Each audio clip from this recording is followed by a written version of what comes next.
ಹಜ್ಜಿಗೆ ಹೋಗ್ತಕ್ಕಂಥ ಹಜ್ ಯಾತ್ರಿಗಳಿಗೆ ಇವತ್ತು ಅದರ ಉದ್ಘಾಟನೆಯನ್ನು ಮಾಡ್ತಾ ಇದ್ದೀನಿ. ನಾನು ಪ್ರತಿ ವರ್ಷ ಕೂಡ ಮುಖ್ಯಮಂತ್ರಿ ಆಗಿರುವಾಗ ಹಿಂದೆನೂ ಕೂಡ ಪ್ರತಿ ವರ್ಷವೂ ಕೂಡ ಬಂದಿದ್ದೆ. ಈಗಲೂ ಕೂಡ ಕಳೆದ ವರ್ಷವೂ ಕೂಡ ಬಂದಿದ್ದೆ, ಈ ವರ್ಷವೂ ಕೂಡ ಬಂದಿದ್ದೀನಿ, ಮುಂದಿನೂ ಕೂಡ ಬರ್ತೀನಿ. ಹಜ್ ಯಾತ್ರಿಗಳಿಗೆ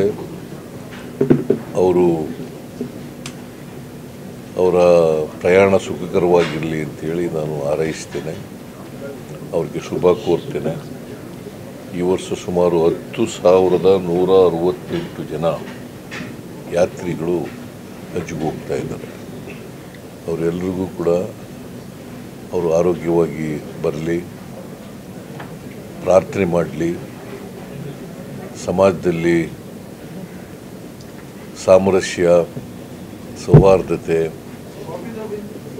ನೆಲೆಸಲಿ ಅಂತೇಳಿ ಪ್ರಾರ್ಥನೆ ಮಾಡಬೇಕು.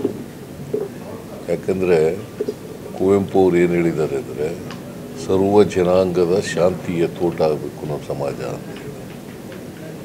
ಅದರ ಪ್ರಕಾರ ಹಿಂದೂಗಳಿರಲಿ, ಮುಸಲ್ಮಾನರಿರಲಿ, ಕ್ರಿಶ್ಚಿಯನ್ರಿರಲಿ, ಬೌದ್ಧರಿರಲಿ, ಸಿಖ್ರಿರಲಿ, ಯಾರೇ ಇದ್ದರೂ ಕೂಡ ಎಲ್ಲರೂ ಕೂಡ ಒಂದು ತಾಯಿ ಮಕ್ಕಳಂತೆ ಬದುಕ್ತಕ್ಕಂಥ ವಾತಾವರಣ ನಿರ್ಮಾಣ ಆಗಬೇಕು ಸಮಾಜದಲ್ಲಿ.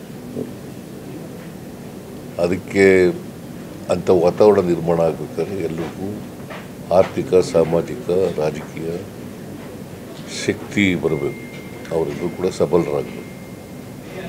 ಅದಕ್ಕೆ ಈ ಹಜ್ ಯಾತ್ರಿಗಳು ಪ್ರಾರ್ಥನೆ ಮಾಡಲಿ.